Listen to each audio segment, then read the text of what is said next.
皆さんこんにちは。今日の観光地はフランスです。観光ルート、飲食店、交通機関の使い方などを紹介しています。気になる部分だけ見たい方は字幕から飛んでみてください。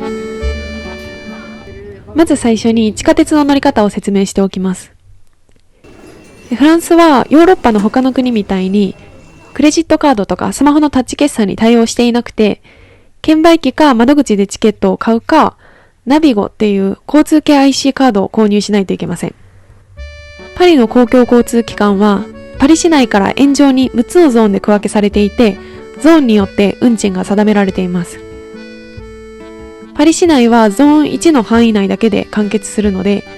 パリ観光に行く方は基本的にそのゾーン1だけの料金なので、料金は一律だと考えてもらって問題ありません。1回券は 1.9 ユーロです。有効期限は利用開始から2時間以内で、乗り継ぎも OK です。ただゾーンをまたいでしまったりすると料金が異なってくるので、ゾーンは基本的にはまたげません。主要なチケットは4種類で、片道チケット、10回券、1日乗り放題券、指定されたゾーン内の乗り放題券みたいな感じで分かれています。で、基本的にはそのまとめて最初に買った方が安くなるんですけど、長期滞在でない場合とか、そんなに移動しまくるっていう予定がない場合は、片道チケットを必要な時に必要な分だけ購入するのがいいと思います。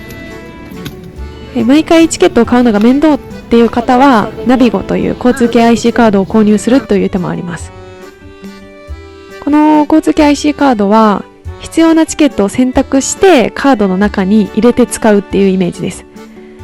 日本の交通系 IC みたいに1000円分チャージするみたいな金額でチャージするんじゃなくて、必要なチケットをあらかじめ選択してカードにまとめて入れておいて、その選択したチケット分の料金を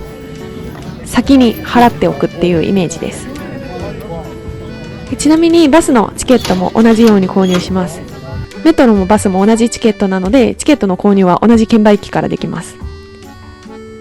では、交通機関の使い方が分かったら、ここからフランス旅行スタートです。皆さんこんにちは。ヨーロッパ旅行3カ国目はフランスです。スペインのバルセロナからフランスのパリに移動します。機械をチェックインして荷物を預けるところまで全てセルフで行います。わからないことがあれば近くのスタッフさんに英語で聞けば教えてくれます。機内持ち込みの荷物検査をしていざ出国です。液体類やバッテリー、刃物、ヘアアイロン等結構細かくチェックされるので、審査に引っかかりそうなものはバッグから事前に出しておいた方がスムーズです。フランスに着いたら空港から地下鉄でバビンという駅に向かいます。電子掲示板が少し見にくいんですけど、ライトが点灯している駅が停車駅です。確認してから乗るようにしましょう。今回予約したホテルはビラモディリアーニホテルっていうホテルです。評価も高くて写真もすごく綺麗だったので期待していたんですけど、個人的にはあんまりいいとは思いませんでした。求めていたサービスは得られなかったんですけど、ただ立地はすごく良くて、都市の中心部にあるので、観光地へのアクセスの良さはすごく良かったです。で、これは私たちのホテル選びの問題の可能性もあって、フランス自体の物価が高いので、ある程度のサービスとか清潔さを求める人は結構高いなと思うぐらいの部屋を予約した方がいいのかもしれません。一旦ホテルに荷物を置いたらブランチを食べに行きます。向かったのはホテルから徒歩3分の大人気のクレープ店、クレープリード・ジョスランというお店です。店内は大混雑で10分ほどお店の外で待機してから入店しました。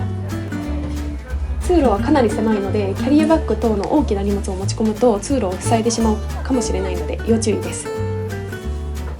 メニューは日本語と英語の表記がありました。私たちが選んだのはチキンが入ったクリーム系のガレットと羊乳のハムのガレットと砂糖とバターのデザートクレープとアップルサイダーです。どれもボリューム満点で美味しかったです。ご飯系のガレットとデザートクレープの両方を頼む方も多いみたいなんですけど、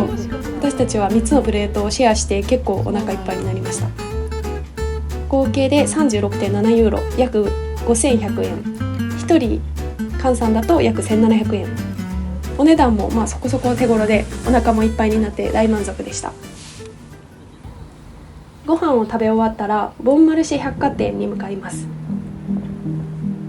1階は食料品が数多く取り揃えてあって、ここでお土産を買っても良さそうな感じでした。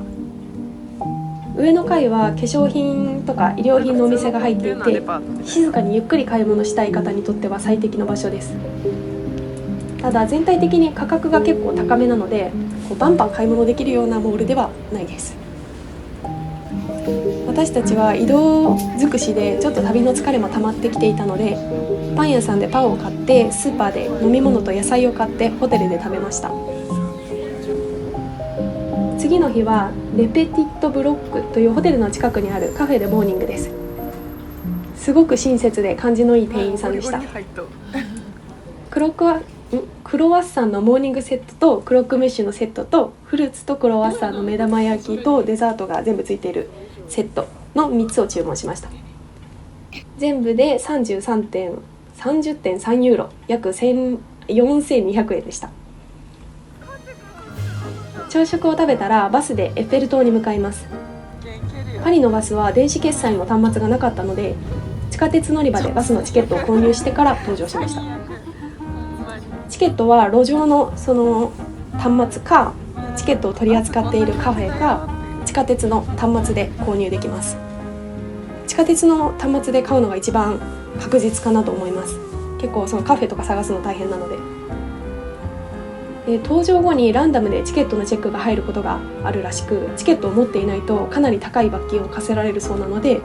バスを降りるまでチケットをなくさないように保管してください。エッフェル塔にやってきました。この日は天気が悪くてあまり綺麗な景観ではなかったです。留学生の妹曰く夜の方が圧倒的に綺麗だそうです。エッフェル塔の付近はスリが多いので要注意です。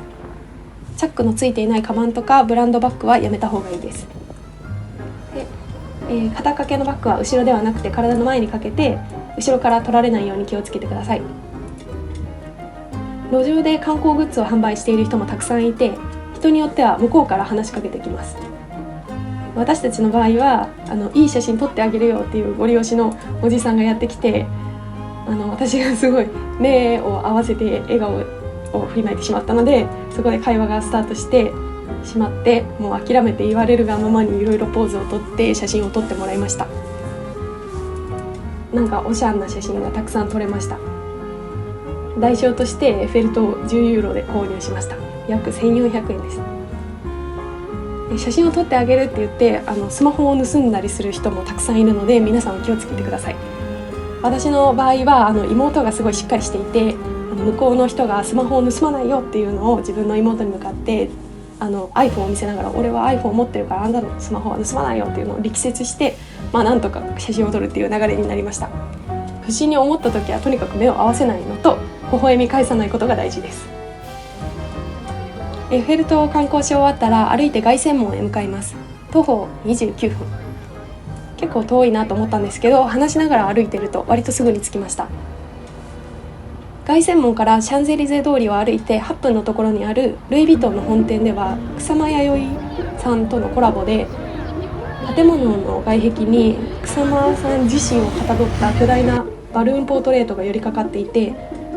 アーティストが何十個ものドットを描いているかのように見えるオブジェがありました。オブジェっていうのかな、はい、さらに歩いて16分のところでプティパレっていう美術館にたどり着いたので、急遽入ってみることにしました。でこの建物は向かいにあるグランパレと同じ建築家のシャルル・ジローの設計で、1900年のパリ万博バンコク博覧会のために建てられて、現在は美術館となっています。常設展ではドラクロワ、モネ、レンブレントなどの名だたる画家のコレクションが無料で鑑賞できます。美術館を出た後は有名なラデュレ・パリ・ロワイヤル展でアフタヌーンティーを楽しむことにしました。外は大行列で15分ほど待って入店しました。宮殿のような店内で食事ができます。カフェメニューとご飯メニューの2種類あって、お値段は少し張ります。マカロン4つセットとミルフィーユ、ドリンク3つで 42.8 ユーロ、5900円でした。衝撃の値段です。カフェで一息ついたら、ムセデス・アルツ・デコラティフスパリ装飾芸術美術館にやってきました。17世紀から現代に至るまでの数万点ものコスチューム、ジュエリー、生活にまつわる装飾品、そしてクリエイターたちが寄贈した貴重なものが数多く所蔵されているそうです。で、装飾品だけではなくて、紙媒体の歴代広告とか字体をフォントを幾何学的な視点で捉えられるような展示品とか、本当に展示しているジャンルが幅広くて、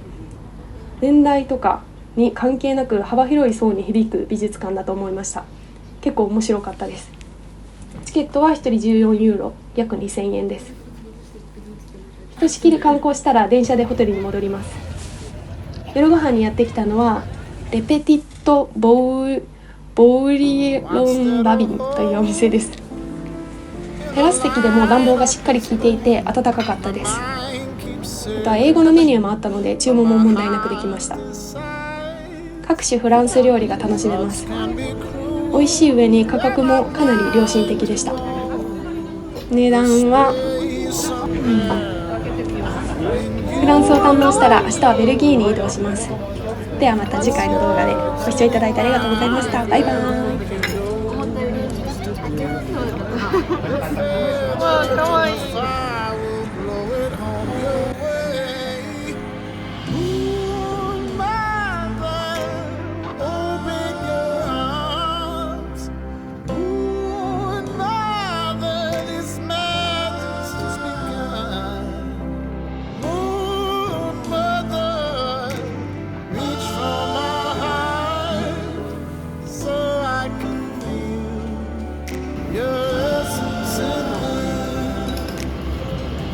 To unfold when this night is so tired.